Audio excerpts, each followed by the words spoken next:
Hey girlies, it's Tammy. Welcome or welcome back to my channel. So in today's video we're talking all things eyeshadow. Now I was looking back on my old videos and I have a video done 5 years ago that was called how to wear colourful eyeshadow, something like that, colourful eyeshadow 101, and everything in that video still stands. Ignore how my eyeshadow looked. I feel like my eyeshadow skills have improved since then, but the advice that I gave in that video definitely still stands, so definitely check that out if you want to know like colourful makeup advice. I'm still going to give a couple tips in this video, but this video is less about colour and more about eyeshadow blending, placement, stuff like that. Okay, I know I said I'm not going to talk much about colour, but I do just want to say when it comes to colourful eyeshadow, colour theory is your best friend. You want to stick to colours that blend nicely into each other.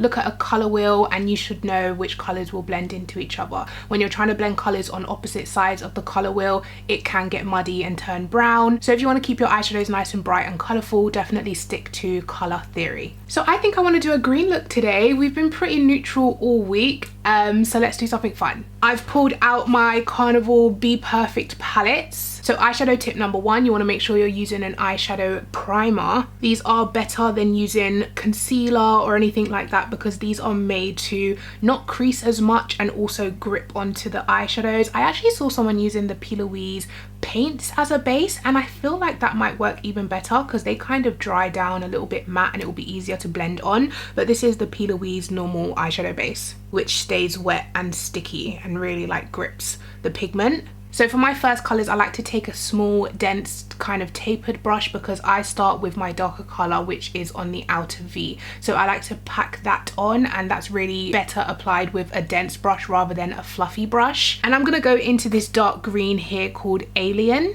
You want to start with a little bit of product. It's easier to build up than it is to take away. So I start on my outer corner and just dab that dark colour on. I like to start with my dark colour because I find it keeps the most pigment true to color. If you try build a dark color like this on top of layers and layers of other eyeshadow, it's not going to come out as dark or as true to color, and it might be patchy and not as pigmented. Basically, I don't even know what I'm doing today, guys. I'm literally just winging it. I really want to do a halo eye, but I'm not going to because I feel like I've done a lot of those recently. So I'm gonna do a standard eyeshadow look, dark color on the outer V, shimmer on the lid, transition color, all of that good stuff. So what I'm gonna do is carry this green through the crease. I find tap in best because my eyeshadow base is wet. If I start dragging it, it will skip and go patchy. So the best thing to do is just tap to lay that color down. And all the tips that I'm giving today, guys, can be applied to any color. So this could be a dark purple, this could be a dark brown, this could be any color, but I'm keeping it quite low because we are going to go in with other shades to blend out. Okay, so you should have something that looks like that. Now you want to take a small fluffy brush. This one's definitely more spread out than the last one, and to blend that out you want to pick a lighter green. So I'm going to go into this shade here, which is called Celestial. Is it? Yes, it is Celestial. And I'm just going to pat this onto the edges of that first green, and just simply patting it on should do enough to blend them together. Just take your time because this is only the first layer. We will go back in with every single shade and re-intensify. This is just to lay down the blend. And a colour that goes really well with green is yellow. And for the yellow, because I want it to be really buffed out and diffused, I'm going to take a nice fluffy brush. This is the fluffiest brush that I've used so far. And I'm going to go into the shade Woke. I don't think I've used this yellow before, so I don't really know what the pigment is like, but I'm going to start it on the inner corner and press it onto the edges of that second green that we put down. Now, one thing about yellows, they may take a little bit of building because they are not the most pigmented shade, so they might need a couple passes to really get the pigment to show up, but this one's doing really well. And I don't know if you guys have noticed, but I've been tapping the whole time until I've laid down every shade. There's no real need to go in and blend. Even the tapping itself has just given a nice blend. Okay, and once you're happy with the level of pigment from the yellow, you want to go back in with each shade that you used, working your way back down. So I'm going to go back in with that Celestial green, and this time I am going to blend it on because it has the yellow to blend into. So I'm just going to lightly, you want to give little pressure, hold the brush towards the end, because if you hold it here, you're going to press way too hard. So hold the brush towards the end, little pressure, back and forth motions, it will blend. And then back in with the dark color. And now you can swipe this on or blend this on because, like I said, it has something to blend into now. And basically, guys, keep going between the three shades until you're happy. Okay, and once you're pretty happy with the blend, it's time to move on to your lid. So this is where you can really go crazy if you want to. You can literally do a blue shimmer, a pink, a purple, whatever you want to do, because shimmers you don't need to worry about the blending necessarily. That could be pretty. Oh, this green looks gorgeous. Oh my gosh. Do you know what? Let's keep it simple. Let's go with the green, and then I'll do the goldy yellow on the inner corner. Let's just keep it all in this same color family. Now, when it comes to applying shimmers, I would say go with flat paddle brushes. They just pack on the shimmer perfectly. So I'm gonna take the MAC 242S. You want to pick up the green. Now, you might get fallout with this, so what I would say is spray it with a setting spray to kind of reduce the fallout. So just a couple sprays. You might still get fallout, but this will hopefully reduce it. And you want to slide that on. This time, don't worry about packing, we're sliding it on.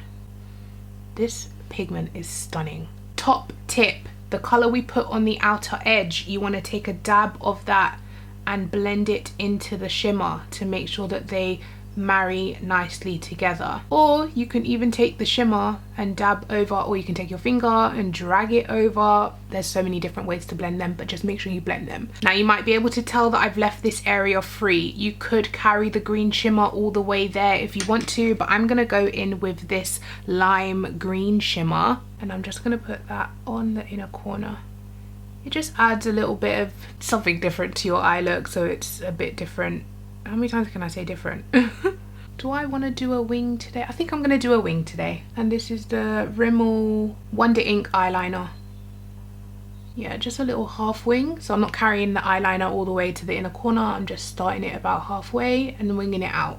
I'm not sure if I'm going to do anything on my lower lash line today, but I'm going to finish the rest of my face and I'll come back and we can decide. You could be my best friend. Text away my weekdays, take up all my weekends. You could be my best friend.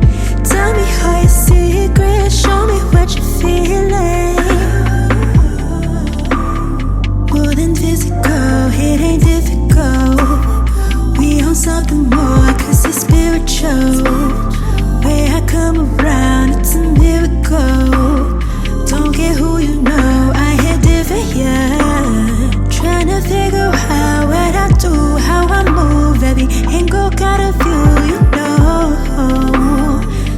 Okay guys, and that is the finished look. I don't think I'm going to do anything on my lower lash line. I'm just going to leave it blank for today. I also went for a yellow blush. I did film clips of me doing my makeup because I thought the video would be too short if I didn't include the rest of my makeup. So hopefully you enjoyed that small section. But yeah, I did use the yellow that I used up there as a blush. But first I went in with the Curve Case from Made by Mitchell in the shade Mango Daiquiri, which is basically an orange, but it comes off so sheer that it's like a yellow. And then I just topped it with the yellow eyeshadow for something different, you know, and I think it ties into the eyes really nicely. So yeah, what do you think? I hope this video was helpful for you if you are trying to level up your eyeshadow game. I hope you learned some blending tips, and like I said, this eyeshadow look can be applied to any color that you want to do. But that is it from me. I will see you for tomorrow's video. Bye.